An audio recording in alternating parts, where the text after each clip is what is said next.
ते कृष्णाला बरोबरीचा मित्र मानतात. ते मोठ्याचं नाही, मग ऐश्वर्य भगवान तर नाहीच नाही. सख्य रसात समिश्रण नाही, ऐश्वर्य भावाचं मिश्रण नाही आहे, ओनली फ्रेंड. व ऐश्वर्याचे प्रगटीकरण नाही, भगवंतामुळे नाही, आमच्या काठ्यांमुळे आम्ही पर्वत वर उभा केला आहे असा भाव आहे. तुझी करंगळी आहे पण आमची काठी आहे, उलट आम्हीच जास्त ताकदवान आहेत. नंद बाबा राजा आहेत, सर्व बाकीचे प्रजाजन आहेत, पण गोपबालात लहान मोठा भाव नाहीये. हा मोठ्यांचा आहे, हा राजपुत्र आहे, जाऊ द्या भगवान नाही तर नाही, पण राजपुत्र आहे, मोठ्या घरचा आहे, तोही भाव नाही. आपण गरीब घरचे आहेत, फाटके तुटके कपडे आहेत, काही नाही, तो भावच नाही. लहान मोठा भाव नाही. कृष्ण त्यांच्यासाठी केवळ बालसखा आहेत, केवळ बालसखा. हो, त्यांच्यासाठी तर गाई चारायला वनात गेले हो. आता आपलं पोरग गाई चारायला जातं का? जातं? आता खेड्यात गाई चारायलाच कोणी भेटत नाही, माणूस गडी लावावा लागतो गाई म्हशींसाठी. पण हा गोकुळचा राजा गाई चारण्यास जातो त्यांच्यासाठी. ते जातात ना, आपणही निमित्त करून गेलं पाहिजे. त्यांच्यासाठी भगवान राजकुमार नाहीत. खरे तर राजकुमाराची भीती असते, बाप्पा याला जर मारलं, याला कुरघोडी केलं, याला जर काही हे केलं, चित केलं तर नंद बाबा शिक्षा करील, हा भाव नाहीये. खरे तर राजकुमाराची भीती असते, मर्यादा असतात, मर्यादेने वागावं लागतं. मित्रांना तसे होत नाही. भगवान सांगतात ते प्रतिदिवस खेळतात भगवंताशी. भागवत सांगते, भागवत काय सांगते की ते प्रत्येक दिवशी भगवंताशी खेळतात, प्रत्येक दिवशी. आट्यापाटी, खो खो, हमामा तुकारामांनी वर्णन केलंय. हे सगळे खेळ भगवंताशी खेळतात. हा, कानोबा निवडी आपली गोधने, हे काढ तुझे सगळे बाजूला. भगवान जो हरतो तो घोडा बनतो, त्यांचा खेळ असा असायचा. जो हरला त्यांनी घोडा बनावा, घोडा घोडा, आणि मग त्याच्या छातीवर बसायचं, दोघा तिघांनी पाठीवर, आणि त्याला चल चल मेरे घोड्या टमाकट्टम करीत न्यायचं. भगवान सर्व जीत आहे, त्यांना कोणी हरवू शकतं का? नाही. त्यांच्याशी कोण जिंकू शकतं? हेही खरं आहे. भगवान सर्व जीत आहे, त्यांच्याशी कोणी जिंकू शकत नाही. ते जर ऐश्वर्य घेऊन खेळले तर सर्व हारलेच म्हणून समजा. भगवानही खेळतात ऐश्वर्य बाजूला ठेवून, सगळ्या शक्तींना सांगतात चुप, कोणी यायचं नाही मध्ये, नाही तर त्या शक्ती पाडतील ना त्यांना जाण्याच्या आत. एखाद्या वेळेस त्या इंटरफिअर करायच्या, बाकी त्या करायच्या नाहीत. ऐश्वर्य घेऊन खेळले तर सर्वच हारले म्हणून समजा. म्हणून विशुद्ध भाव आहे भगवंताचाही त्यांच्याशी, एकदम नॉर्मल भाव. म्हणून आजही खेड्यापाड्यामध्ये ह्या भगवत कथा काल्याच्या रूपानं सगळे आवडीनं, का की तो आपला वाटतो, आपल्यासारखाच वाटतो, जसा आपल्याच घरचा तो मुलगा आहे असं प्रत्येकाला वाटतं. ऐश्वर्य घेऊन खेळले असते तर सगळ्यांनी पूजा केली असती. विशुद्ध भाव आहे. श्रीकृष्ण हारले ते हटकून हारून घ्यायचे, जसे राम हटकून हारायचे तिन्ही भावंडाच्या समोर.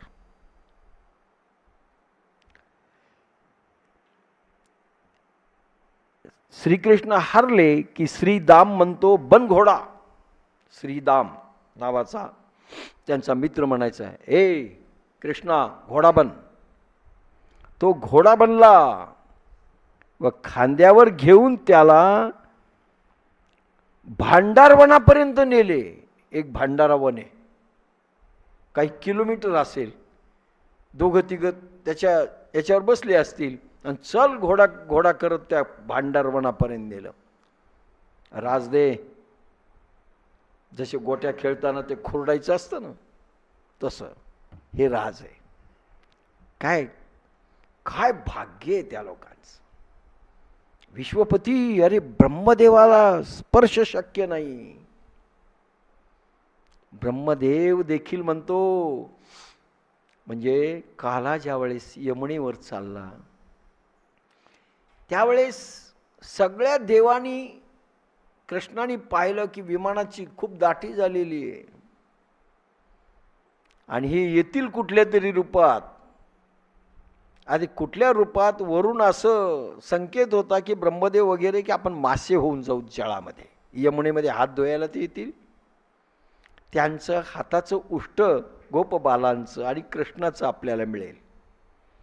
कृष्णाने वर पाहिलं, आज यमुनेवर कोणी हात धुवायला जाणार नाही. ते म्हणले काय करावं? म्हणले असे हात पुसून घ्यायचे. म्हणले टिरी सांगा ते हात, तुकारामांनी वर्णन केलंय. आबास पुसून घ्यायचं. त्यावेळेस ब्रह्मदेव म्हणतात, अरे उष्ट देखील मिळू शकत नाही आम्हाला. तू का म्हणे तुम्ही भाग्याचे गोपाळ, करंटे कपाळ आमुचेची. अरे आम्ही करंटे आहोत. ब्रह्मदेव म्हणतात, अरे भाग्याचे गोपाळ, भाग्यशाली आहात. खरंच काय पुण्य केलं असेल.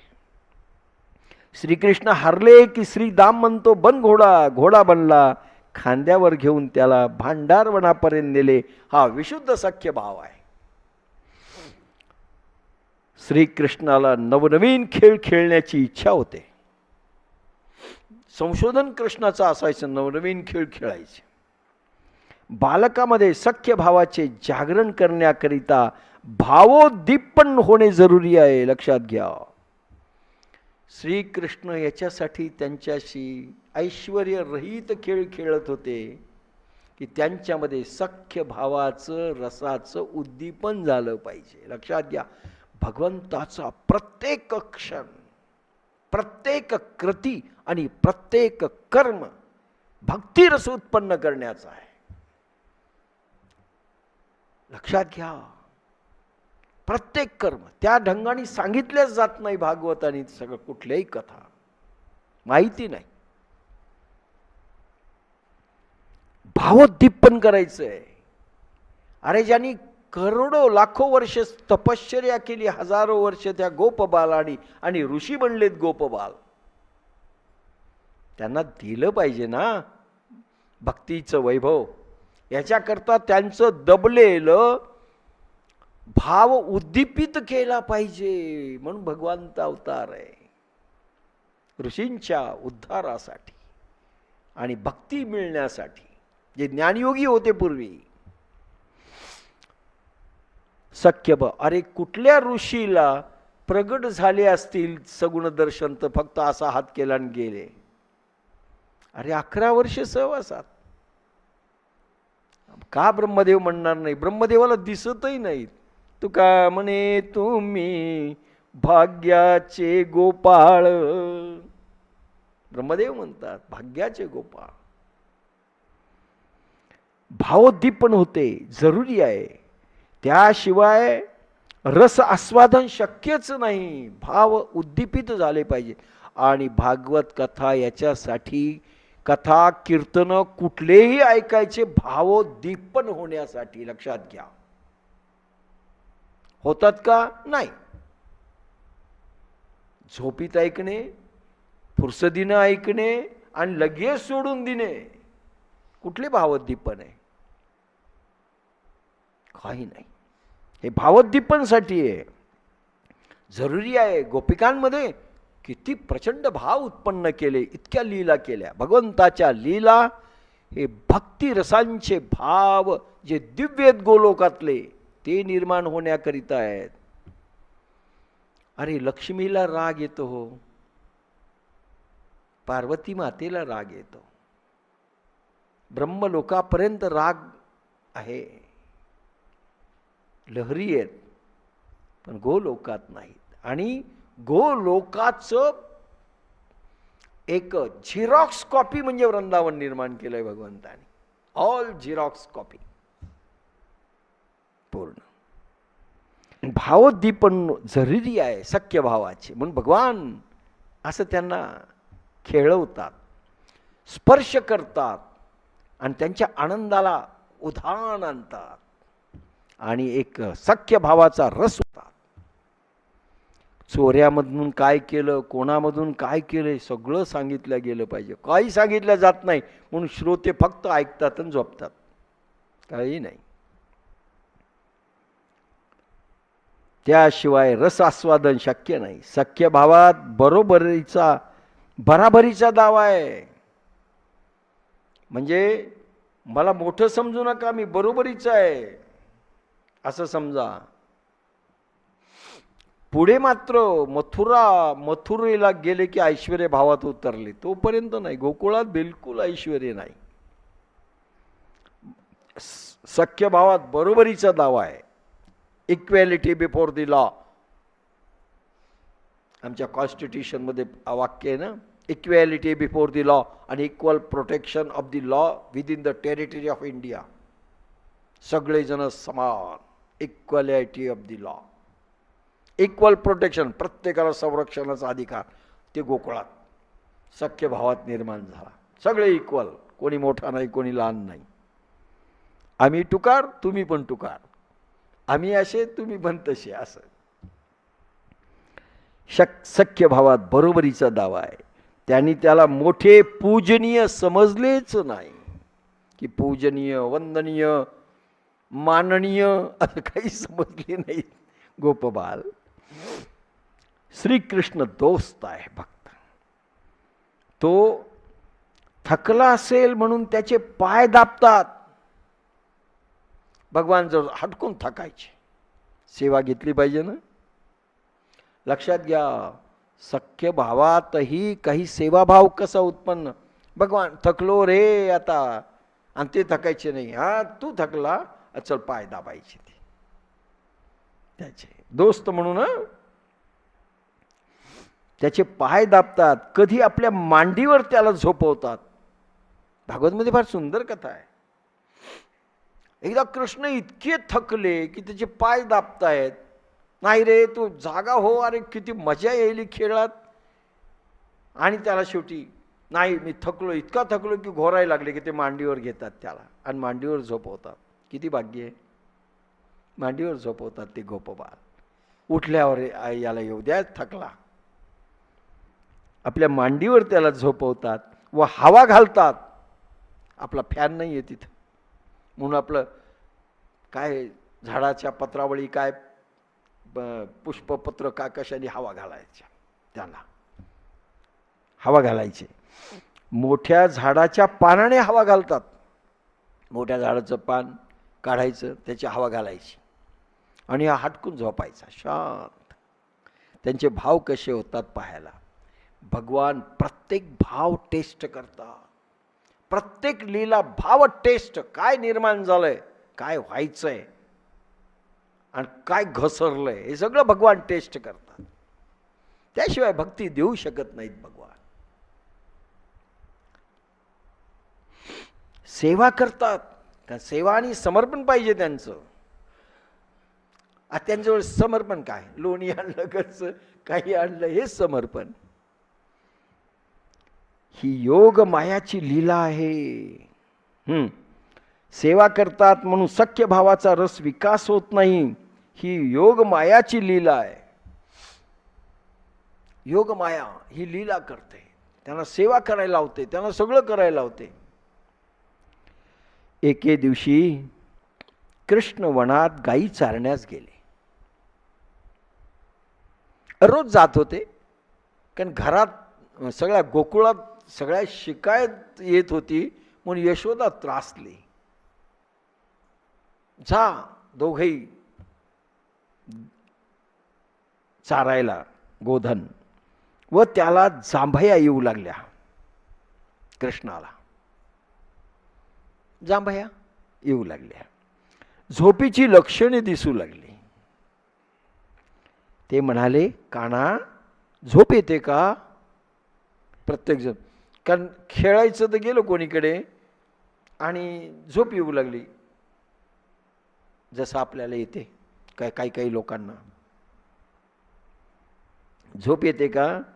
रात्री जागरण केलं का? खरं म्हणजे विचारायला पाहिजे आपणही. रात्री जागरण केलं का असे विचारू लागले. कृष्ण म्हणाले, अरे रात्री झोप नाही आली. आता याला चिंता पडली होती विश्वाची की इकडं आलो तर वरचं काय होईल. झोप नाही आली म्हणले. तुमची गायीची आठवण येत होती. पहा किती चमत्कारिक आहे की कृष्ण म्हणतो, अरे तुमची आठवण सारखी येऊ लागली, गायींच्या तुमच्या येऊ लागली, आपल्याच गायीची नाही तुमची.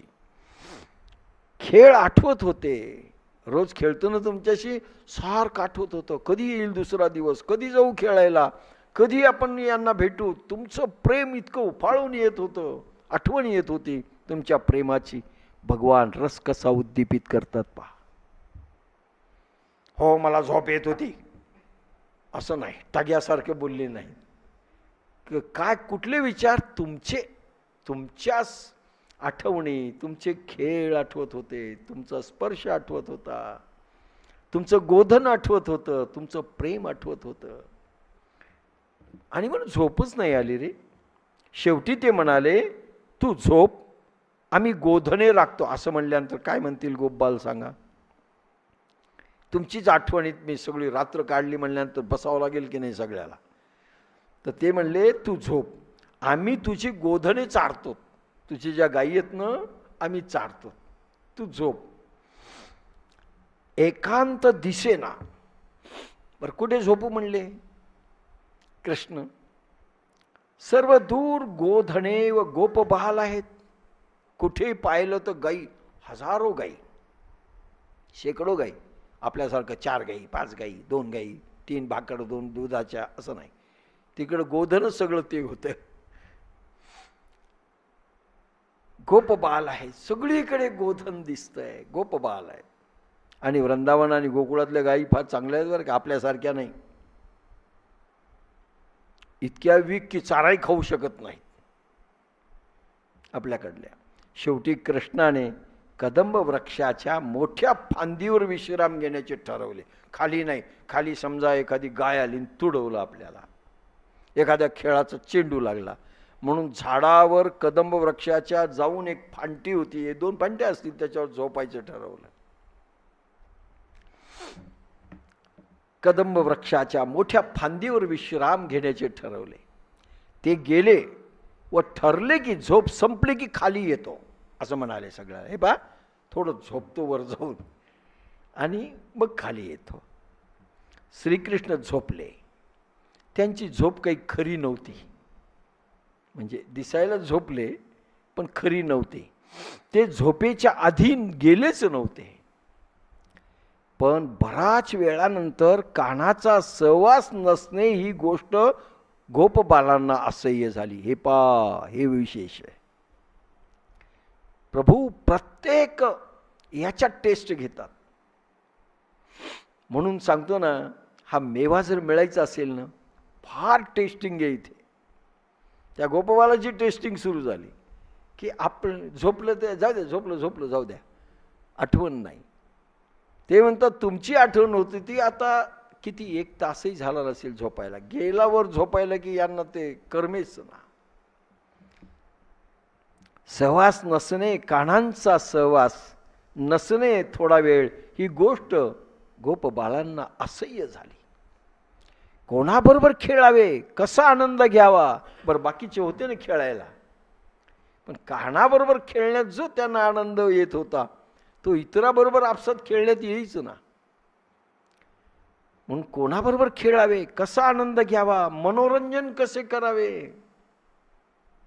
सौंगडी व्याकुळ झाले. कोणता भाव? नारद भक्ती सूत्र.